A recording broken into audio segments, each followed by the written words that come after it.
വിദ്യാഭ്യാസത്തിലാണ് മാറ്റം ഉണ്ടാവേണ്ടത്.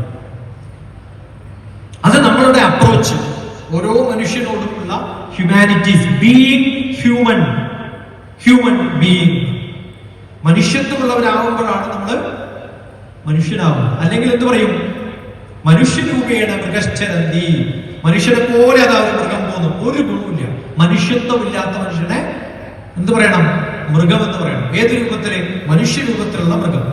മനുഷ്യരൂപേണ മൃഗശ്ചരന്തി എന്നാണ്. അതുപോലെ മനുഷ്യനാണ്.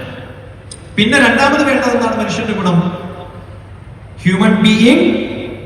നെക്സ്റ്റ് സ്റ്റെപ്പ് സോഷ്യൽ ബീയിങ് എന്നാണ്. നമ്മളൊക്കെ ജനിക്കുന്നത് വ്യക്തികളായിട്ടാണ്. ആ വ്യക്തി ഒരു സമൂഹത്തില്, ഒരു രാജ്യത്തിലെത്തുമ്പോ പൗരനായിട്ട് മാറും. ഒരു ഇൻഡിവിജ്വല് ബിക്കംസ് എ സിറ്റിസൺ എന്നാണ്. ഭാരതം എന്റെ രാജ്യമാണ് എന്നുള്ള ബോധം.